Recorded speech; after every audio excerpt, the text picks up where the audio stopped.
10 years ago, I stood in the pouring rain, a single suitcase at my feet and my business degree clutched in my trembling hands.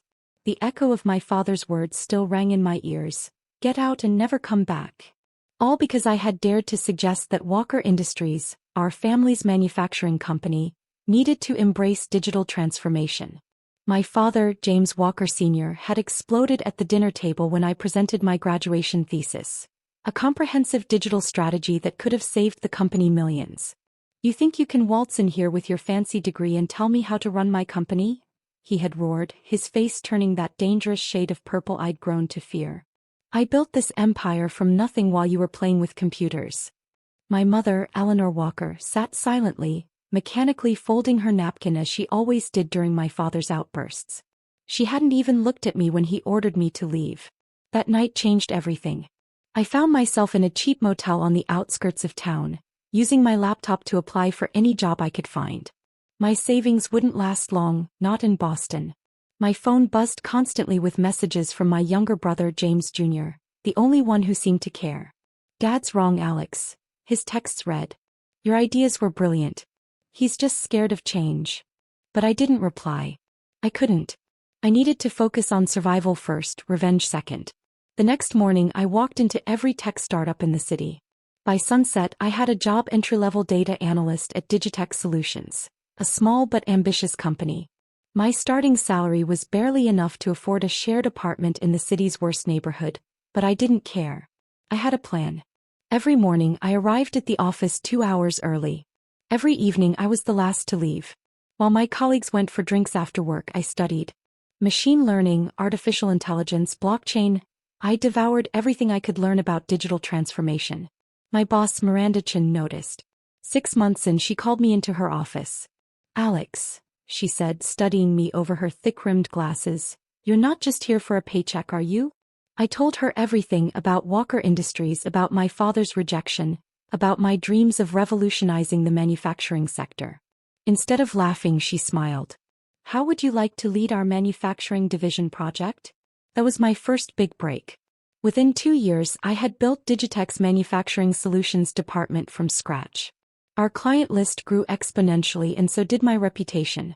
Industry magazines started featuring my innovations. Conference organizers begged me to speak at their events. But I never used my real name. In every publication, every presentation, I was Alexander Mitchell, not Alexander Walker. I couldn't risk my father finding out. Not yet. 5 years after being thrown out, I founded my own company, Phoenix Digital Solutions. The name was deliberate, like the mythical bird. I had risen from the ashes of my father's rejection. The timing was perfect. Manufacturing companies worldwide were struggling to adapt to the digital age. My solutions were exactly what they needed.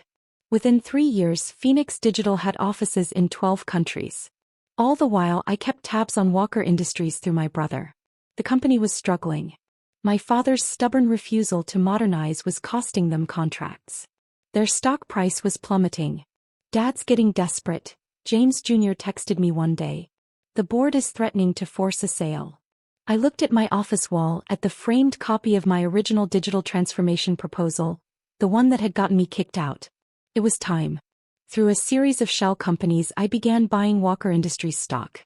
Slowly at first, then more aggressively as their price continued to fall.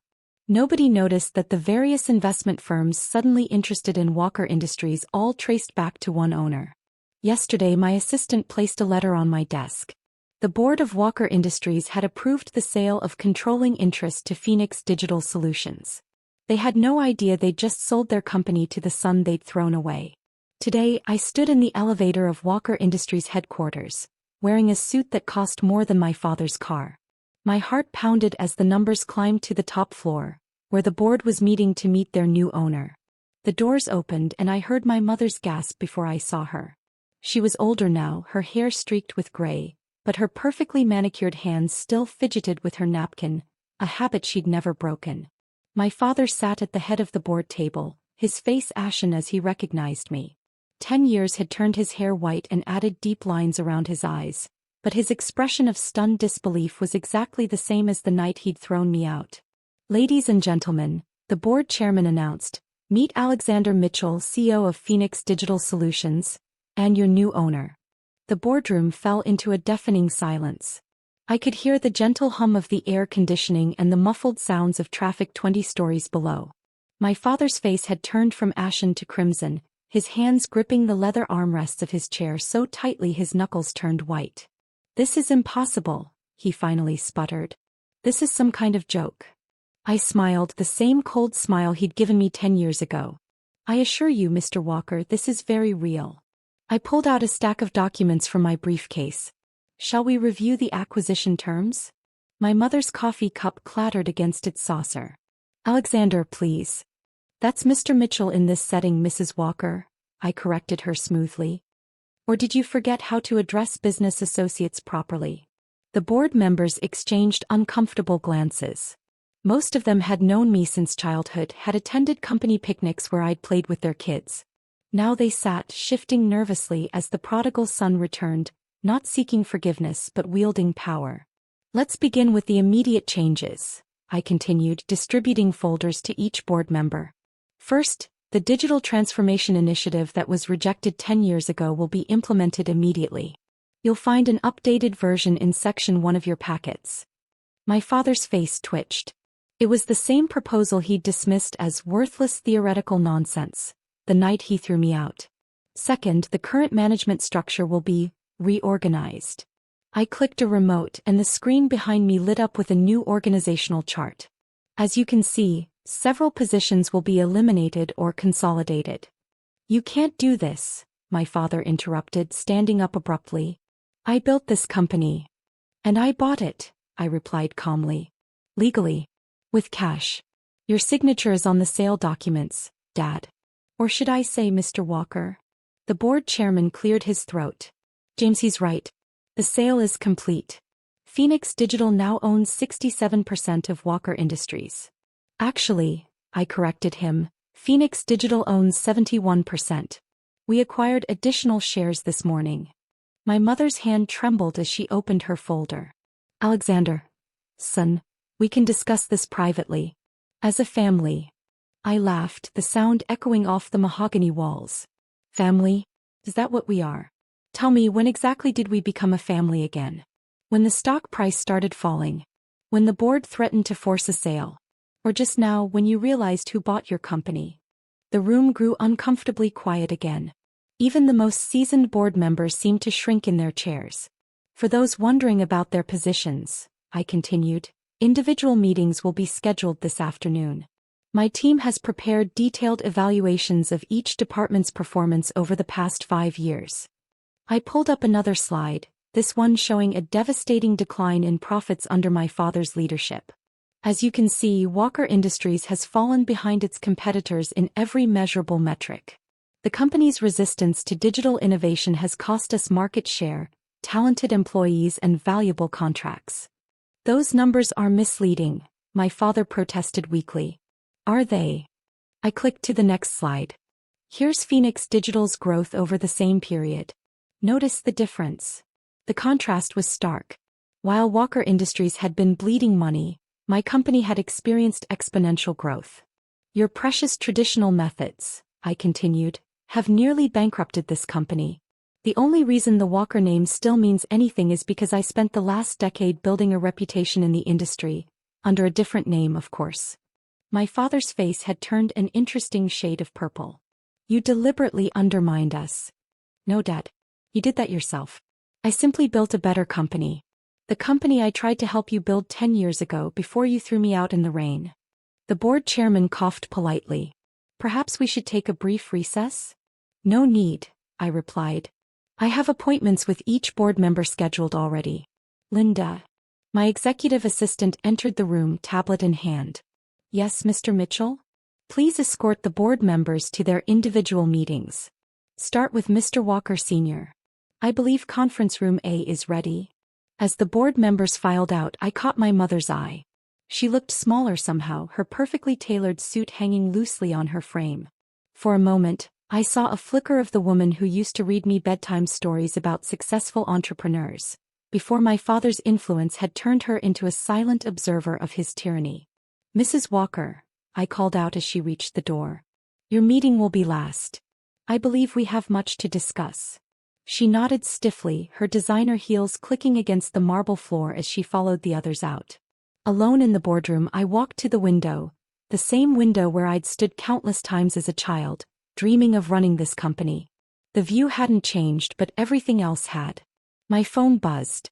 A text from James Jr. Just heard the news.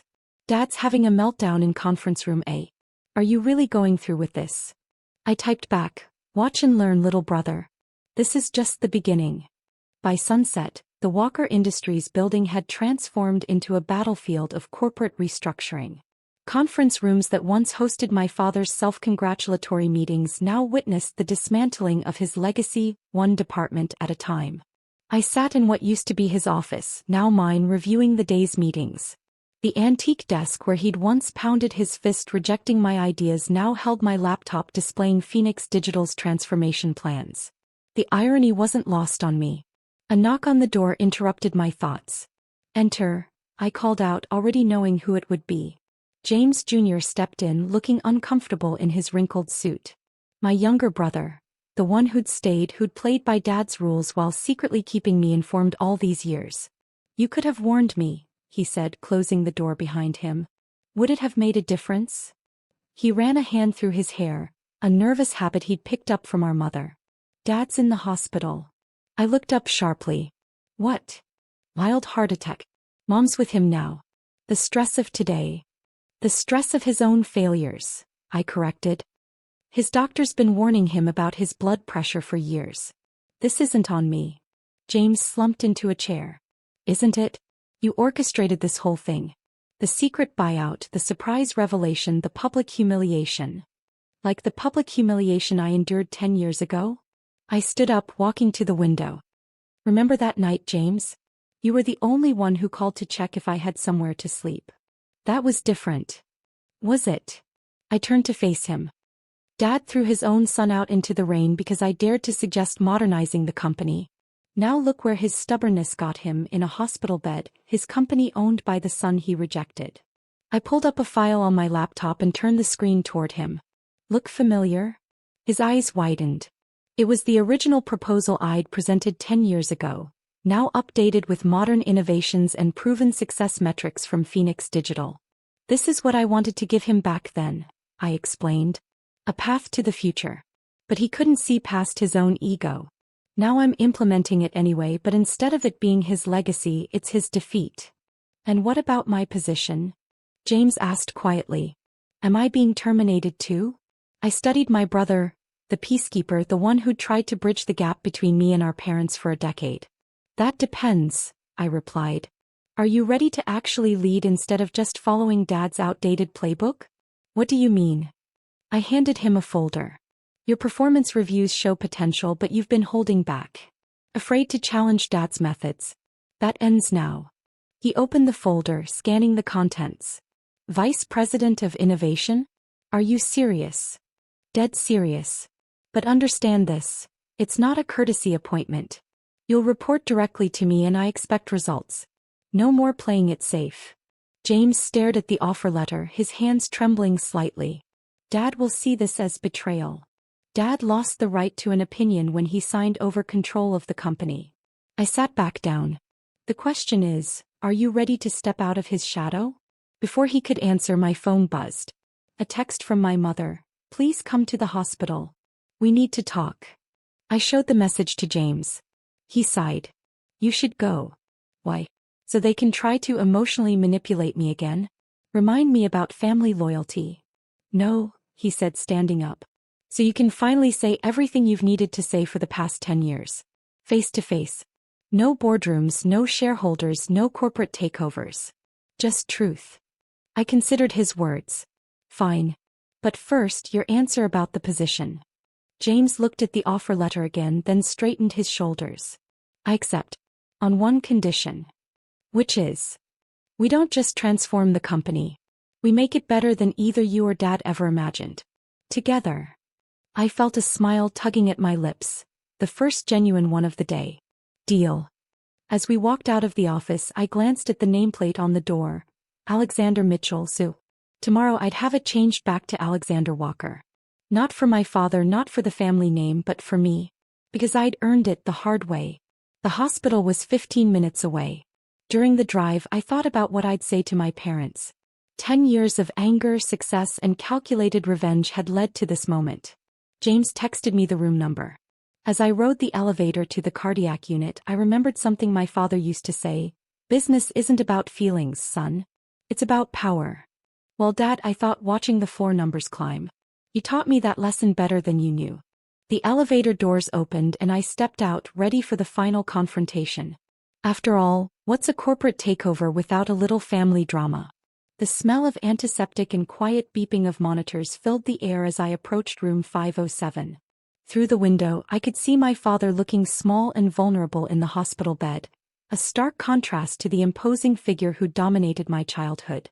My mother sat beside him, still in her designer suit from the board meeting, her perfect posture finally showing signs of strain. When she saw me through the glass, she straightened instinctively. Old habits die hard. I entered without knocking. The room fell silent except for the steady rhythm of the heart monitor. "Well," my father said weakly, "come to finish what you started?" "No, Dad. You finished it yourself 10 years ago. I just collected the debt." My mother reached for my hand, but I stepped back. "Alexander, please. Your father needs rest." "What he needs is to understand something," I replied, moving closer to the bed. "Every success I achieved, every innovation I created, every dollar I earned, it could have been for Walker Industries. But you chose pride over progress, control over growth. I built that company," he began. "And I rebuilt it." I cut him off. "The difference is I won't make your mistakes. I won't let ego destroy what could be built through collaboration." I pulled out my phone and showed them Phoenix Digital's stock price, soaring since the acquisition announcement.